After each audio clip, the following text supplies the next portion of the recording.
The Pokemon card hobby has grown so much in recent years, beyond the simpler times of us swapping cards on the playground. In fact, today, there's no longer just one right way to collect.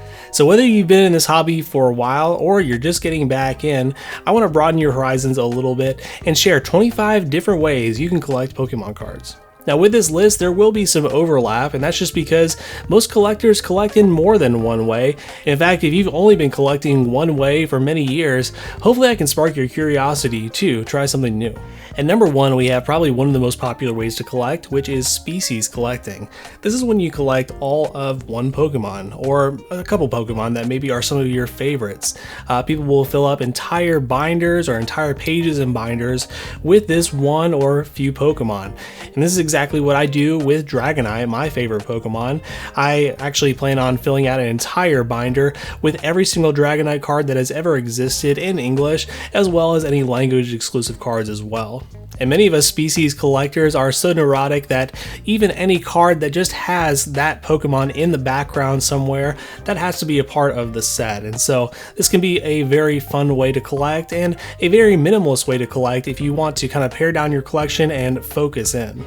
And number two is Pokédex collecting, and this can be done in a variety of ways, but ultimately it goes by collecting one of each Pokemon in the Pokédex. Some may choose just to go with the original 151 Pokemon, selecting maybe their favorite card for each species, and again lining it up in Pokédex order.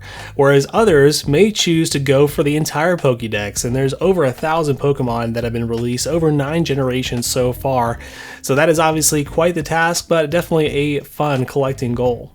Number three is collecting by the artists. In recent years, people have become more fond and paid more attention to the artists of each of the Pokemon cards because it just contains some very beautiful art, and some of it can be very unique. Some may go for more classic artists like Ken Sugimori, Himeno, or Mitsuhiro Orita, while others in recent years have gone after very unique art styles like that of Shinji Kanda and Komiya.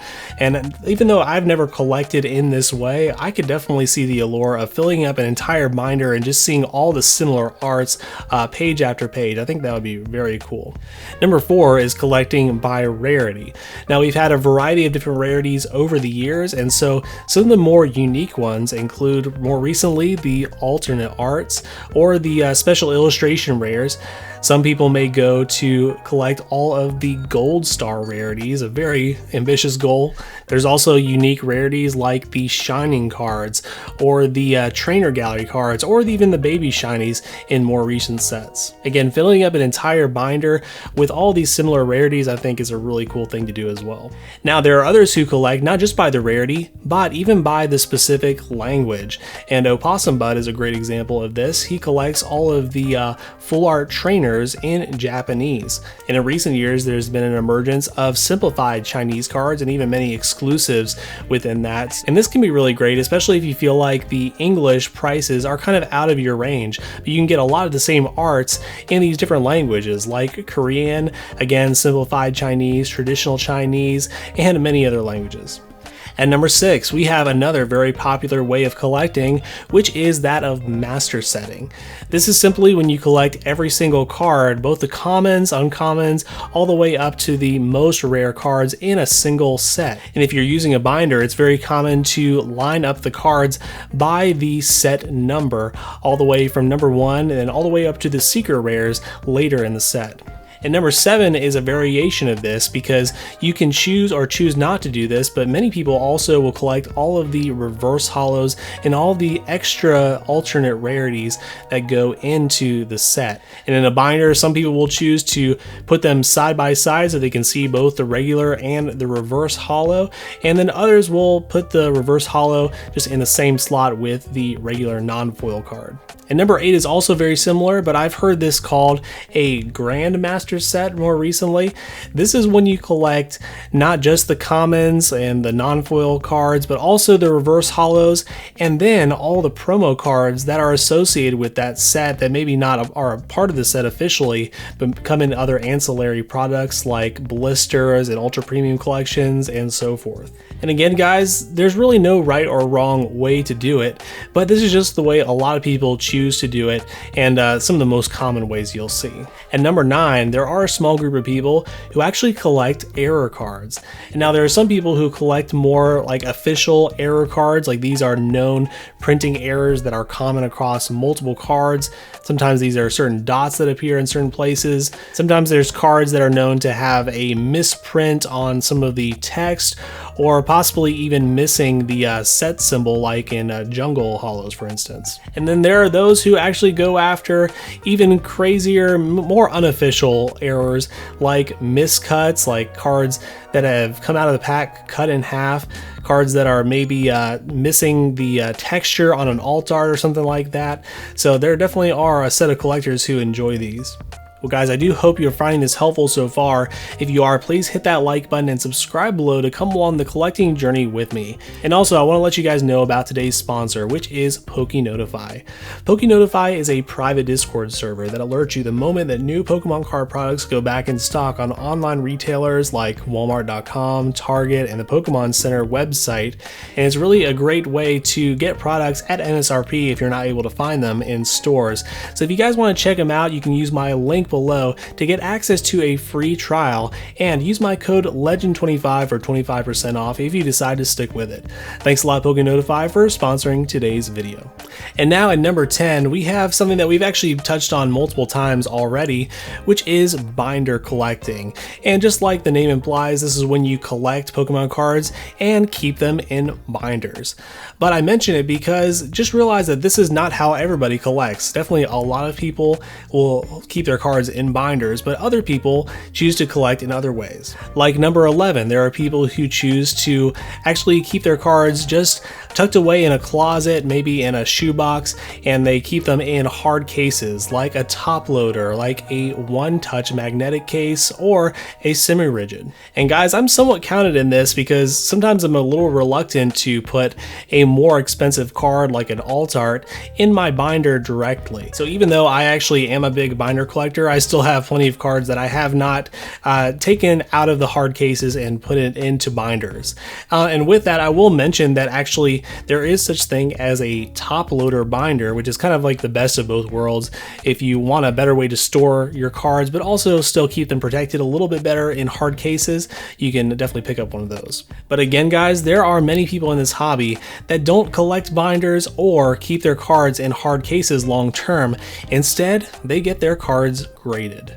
Again, these days it may seem like everybody is into graded cards, but it's just not true. Some people choose to only collect in binders, and some people choose to only collect graded cards, while others like me do a little bit of both. And believe it or not, guys, there are collectors who not just collect graded cards, but they collect entire master sets of graded cards. There are collectors like Gem Mint Pokemon who have collected all the way from the base set up until Neo and have every card, even the commons and uncommons, and a PSA 10. And at number 14, you have collectors like myself who like to collect graded cards all from the same company. Now, many people choose to go with PSA. It's by far the most popular option, but I personally really enjoy Beckett slabs, and that is kind of what all of my graded card collection consists of. So I did want to distinguish this way of collecting because while some people like me really enjoy that uniformity, others are just unbothered by it. They'll collect a couple CGC there, some tags, some BGS, some other random companies. There's some people like that who just enjoy seeing their card in plastic. They may not even care exactly what the grade is, while others are more concerned about the actual condition of the card and less concerned about the actual grading company. So they're really buying the card and not the grade, but obviously they do somewhat value what one of these grading companies says about it. And while many collectors out there would be totally fine just going and buying some of these graded cards outright, there are some collectors, and I would be somewhat included in this, who actually enjoy grading their cards themselves. And it's almost like a different side of the hunt in Pokemon cards is actually trying to find and source the best condition cards and actually grade them myself and possibly even upgrade other cards that maybe I had a 9 before and I'm able to upgrade it to a 10. And the cool thing about collecting graded cards this way is you often end up with a lot of duplicates of a single card, because again, you're trying and trying again to get the highest grade for your personal collection, and then any of the lower grades you can just go ahead and sell. And that kind of leads us to our next way of collecting, number 16, which is actually flipping Pokemon cards. Now, I know what some of you are thinking, aren't flippers just only concerned about the money, they don't care about collecting? Well, honestly, most of the time that's not the case. Most people who are in this hobby are here because they genuinely enjoy Pokemon cards. And sometimes they are flipping, yes, to make money, but oftentimes they're doing it alongside trying to complete their own collection goals as well. So like I mentioned, this can be done with graded cards, getting a card graded and increasing the value of it based on that condition rarity. Oftentimes you can sell that card and have more money to fund your collection hobby. Other collectors will go out and buy entire binder collections of just raw cards. And what they do with that is they pull out some of the cards that they want for their personal collection, and then they go and sell the rest and maybe grade some of them. And people are able to do this and actually make some money in the process, because usually you can buy that collection at some discount of what it would be otherwise. I'm sure there are still collectors out there who have never even sold a card from their collection, but honestly, those people are missing out, because you can really use it as a vehicle to keep growing your collection by getting rid of a card that maybe you didn't actually need. Maybe you liked it but didn't like it enough, and you can actually use that to afford a card that you like even better. Now, going kind of to the opposite end of the spectrum, we have number 17. These are people who maybe are not collecting in the most efficient way possible, but it's still a legitimate way to enjoy this hobby and interact in this hobby, which is to rip Pokemon card packs. Now, don't get me wrong, I rip plenty of Pokemon card packs on this channel, and many people do, in conjunction with also buying singles sometimes and grading themselves. So it is absolutely a fun way to interact in this hobby and a very integral part to how this whole hobby works. And you have to realize that some people, that's all they do, is they just go to their card shop, buy some packs, rip it until they pull a great card. They'll literally just take that great card they just pulled, trade it into the card shop, and then get more packs to keep ripping. So this is definitely more of the gambling side of this hobby, but for better or worse, this is how some people interact in this hobby. But at the same time, we also have a different type of collector who they rip packs because they really want to pull that chase card for themselves. They're often the type of person who will never go out and buy that card because they want the satisfaction of ripping it themselves. And obviously, I think a lot of us know that that is not the most efficient way to collect. But again, when you do finally pull that big chase card, it is a very memorable experience. I actually personally somewhat fall into this category. I'm not so extreme that I have to pull the card myself in order to acquire it in the long term, but I do often rip quite a few packs and try to do it for a while, and then eventually I do have to quit and just go ahead and buy the card myself. Now, that's personally what I recommend, but there definitely are collectors out there who take this approach of trying to pull their chase card for themselves, and they won't stop ripping packs until they do. In fact, many people will even try and pull every card from their set, and that's actually how they approach master setting, is pulling every single card from the set for themselves. At number 19, we have those who collect through trading. And again, I definitely am a big proponent of trading. It's a great way to, trade one card that maybe you pulled from a pack that you don't really care much about for a card you actually want. But believe it or not, there are some people who really only want to acquire new cards for their collection through trading. They won't go out and spend any money on these singles. Maybe they'll still buy packs, but they are out there trying to trade. And that's how they enjoy the hobby, and hey, there's nothing wrong with that. And at number 20, there are those who collect only by buying from individual people, and they won't purchase online. I actually have a good friend who this is the way he likes to collect. He doesn't buy anything off of eBay or whatnot or whatever. He really just enjoys being able to have those personal interactions with people and understanding the stories behind the cards, where they got them. And even though I personally don't fall into this category, I think it's a really cool and authentic way to approach collecting. Alright guys, now we are at number 21, and at 21 we have collectors of sealed product. Those who enjoy collecting sealed product often do so because they actually enjoy the box art of these booster boxes, ETBs, whatever it is that they collect. They love just having it on a shelf, just like you might enjoy seeing your cards laid out in a binder. Or the way honestly I've enjoyed sealed product is kind of having it just stashed away for a rainy day. Like, this is a box that is not going to be very accessible to me now, but if ever I want to rip a Lost Origin booster box, it is there sitting on my shelf just waiting for me. And at number 22, I'm actually going to put this in a different category, which is sealed investing. And again, you guys might be thinking sealed investing is not the same as collecting.